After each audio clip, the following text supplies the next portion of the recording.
I don't think so. That's like, Sort of. Yeah. No, I think it counts as fast food. okay. I'll go with that one. We're live? Okay. Well, this is my filibuster. How about your favorite fast food? Raising Cane's. Raising Cane's? Raising Cane's is strong. Strong. I just hate that. Panda, okay. All right. I like it. Brian? No, but I'm for fast food. We transitioned. Oh, fast food. Favorite fast food? Brian is a huge fan of Midwestern seafood. No, that's not. Let's see, favorite. Probably Whataburger. Whataburger? That's always a funny thing, like coaching on teams that have a bunch of kids from California and Texas. Oh, yeah. The In-N-Out Burger versus Whataburger fight is hilarious. Yeah. Legit. This was a big thing with Rojo, Ronald Jones, running back at USC. Yeah. He came from Texas. The In-N-Out versus Whataburger debate was No, yeah, raging, what's up? still raging. Yeah, no, that argument is in every locker room that has both West Coast kids and kids from the South in it.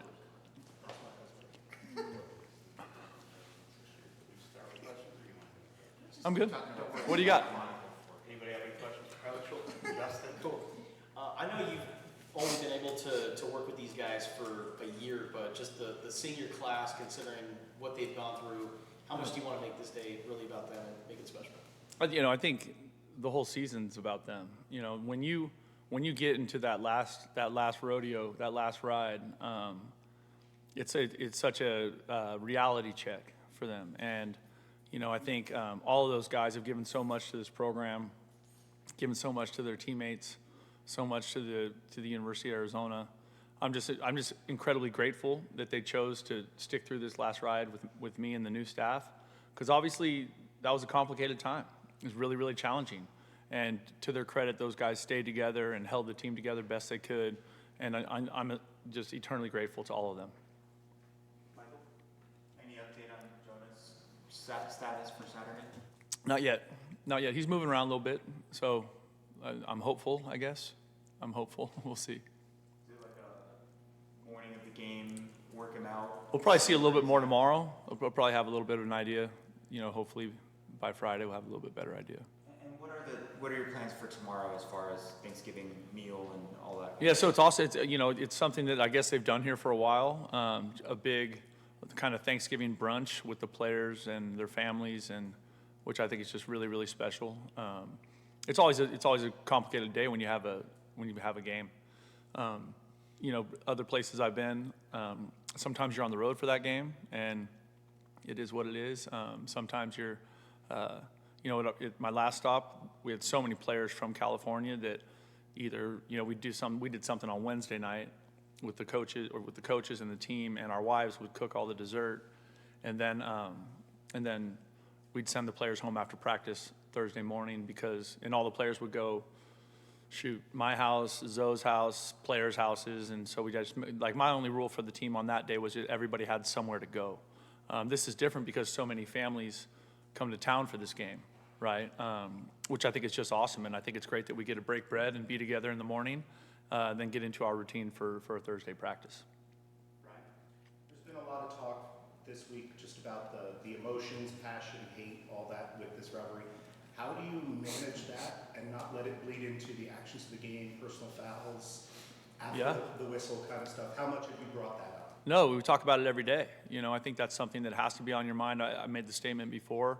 You want to be right on the edge of the cliff and not fall off. And I think, that's something important. In these big rivalry games, to me, one of the characteristics that always gives you a chance to be in it or to win is who plays with the most poise. And that's a critical component of this game. Justin? What do you make of Cam Scadaboo and the kind of running back that he is? And when you were at San Jose State, did you guys know He tripped about us. Okay. Yeah, he tripped us. I remember sitting there at Sauced, which is like a barbecue joint in Santana Row, where we used to host the recruits right by down there, and sitting there with him and his family. Great people. He's a great kid, man. And the thing I love about him is he's just a football playing fool. Like, he just loves to play, and it shows up, right? I mean, it's just cool. He's kind of an old school ball player, but he's one of those rare ones where he combines real physicality with the ability to finish runs. And if he gets out, he's a problem. And so just an incredible amount of respect for Cam, and he is a great player. Do you think this game has a impact on recruiting, or is it more big picture, you think? I think everything has an impact on recruiting. You know what I mean? I think, and that's one of those things in the new world that everybody's dealing with, right? If you're playing well, shoot, social media impacts recruiting.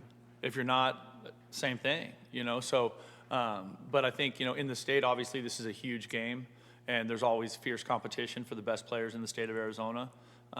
So I think, yeah, of course, but I do think everything that you do impacts recruiting.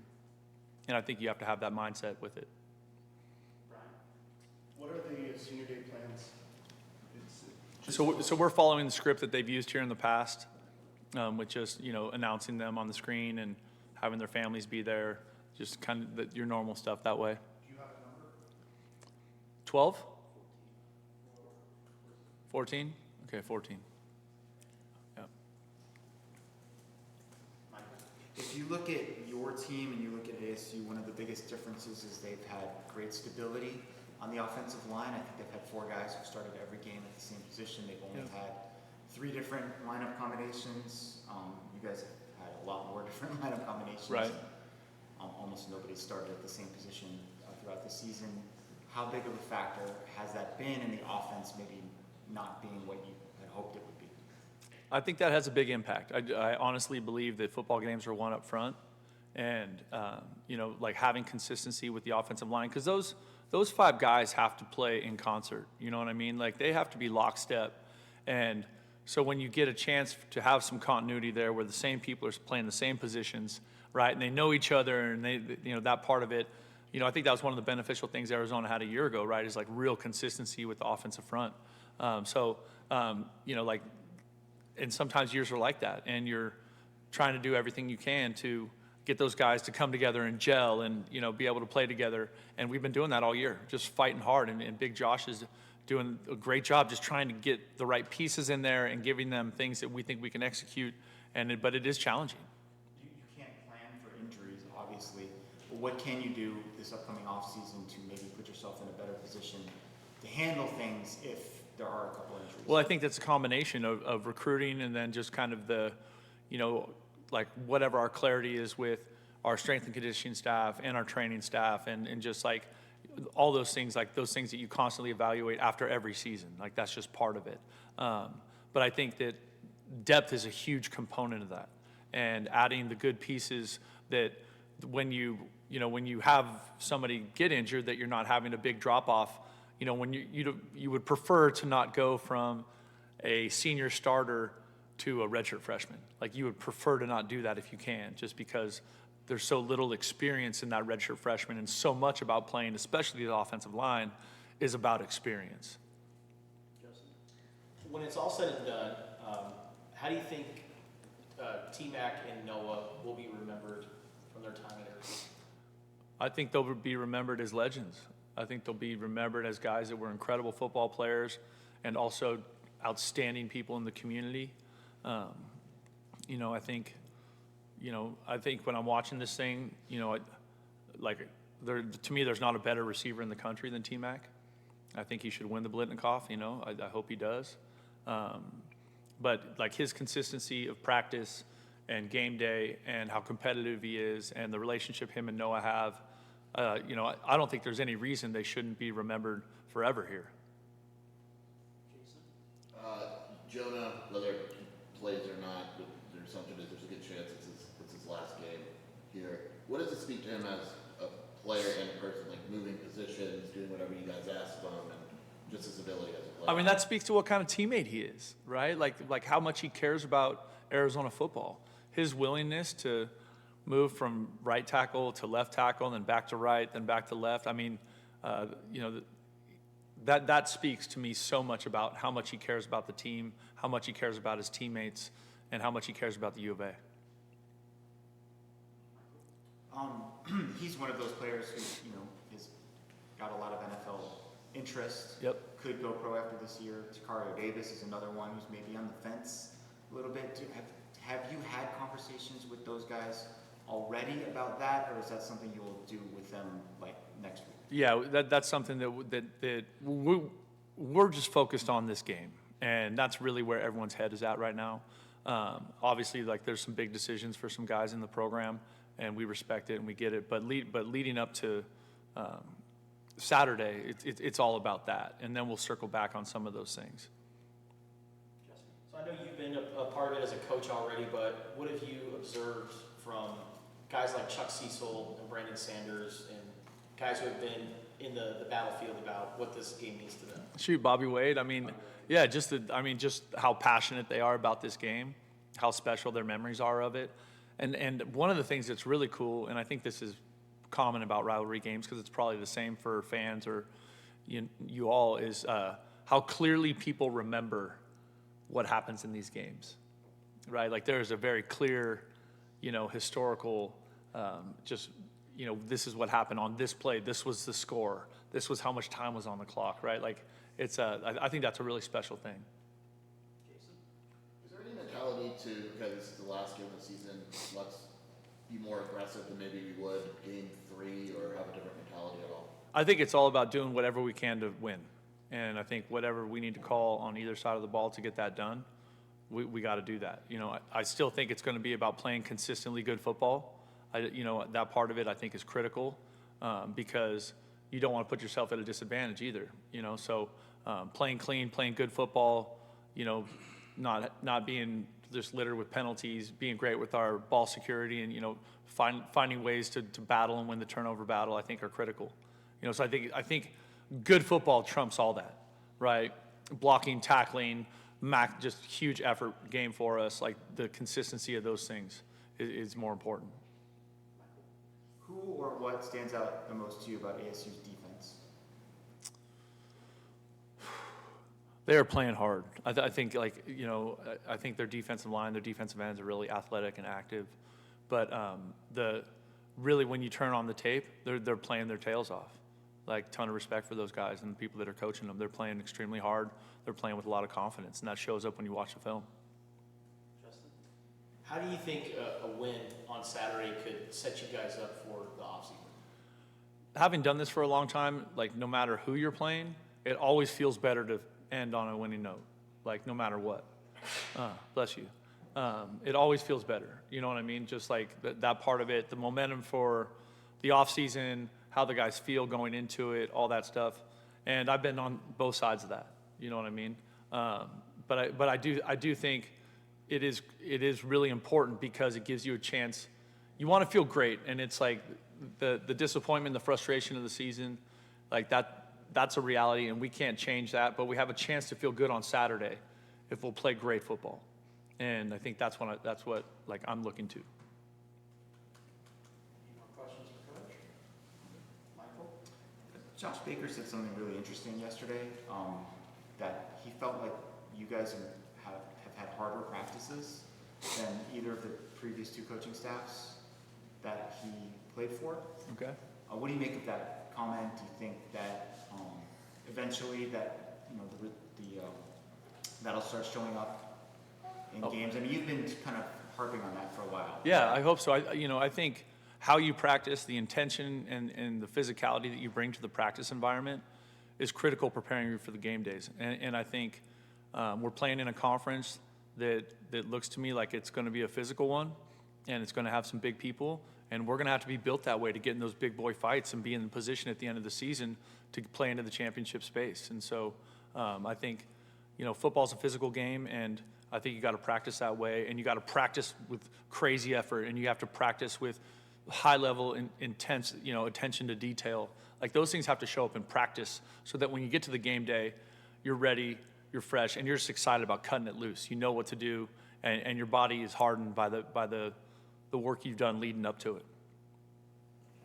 What's your assessment of the talent that's been in Arizona at the high school level, just with recruiting and all that? Impressive, really impressive. I think with the population boom that's happened down here in the last 25 years, there's a ton of good football players in this state. Some really high-level teams. I'm super impressed by it. Now, I've been coming down here recruiting for, since our Oregon State days, and even a little bit at San Jose. So that's not surprising to me. I think there's more talent here now than even 10 years ago. And why do you think so many players have left the state?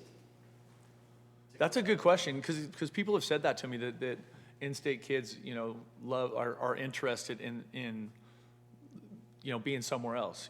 Like I know that's something that they've had in the past at like in the state of Hawaii. You know what I mean? And I don't know exactly why that is, but for me, like our number one goal is to fight our tails off to keep the absolute best players in the state of Arizona here at the U of A. And that is an absolute number one goal of us. You have to do a great job in your own backyard, and that is critical for us going forward. In that same vein, how did you get Trey Smith to San Jose State, and what did you see in him that maybe some others didn't see? Yeah, Trey's an awesome story, and his story's still being written. I think there's a lot of high-level plays that are going to come from that young man. He was one of our former players that was down here coaching high school football, saw him and reached out to us, and we went and saw him, or we watched the tape, and we were like, wow, he's got length, he's twitchy, he's explosive off the edge. He didn't have a ton going on in terms of the recruiting space, and so I came down here to see him with Coach Sayamalo, and we spent an afternoon with him, and he was funny. He was kind of quiet. He's like into music and all this stuff, and we were like, this guy want to play? And then COVID hit, so we signed him, and then COVID hit, and so and at that time California was on such lockdown, and we had this like magical football season, but he pushed it, and he showed up in January. And what happened was he fell in a room with Cade Hall, who was the Defensive Player of the Year in the Mountain West that year, and Junior Fehoko, who was the Defensive Player of the Year in the Mountain West a year later. And he hitched his wagon to those guys. And so he was raised by some guys that were dead-ass serious about hard work, training, football. Like he was one of those, my last 2 years at San Jose, I swear to goodness, I could have set my watch to the time Trey Smith was walking in the building. He was there all the time. Didn't matter. I mean, like every day of the year. He was that kind of committed kid, and that continues to show up with him. More questions, Jason? Paulie Conley. Yep. His last game coming up. Just what can you tell us about him as a when you reflect on him? What an awesome human being Quali is, with what he's been going through the last year with his mom, and everything he's given to this team. He's been banged up. He just keeps practicing. He keeps playing. He's not a guy that says a lot, but he has the total respect of the team. And I'm just so glad that he allowed us to coach him and be a part of his life. I love him, and I'm excited to see him play on Saturday. I really am. All right. Thank you. Thank you, Brennan. Don't forget your birthday. I won't.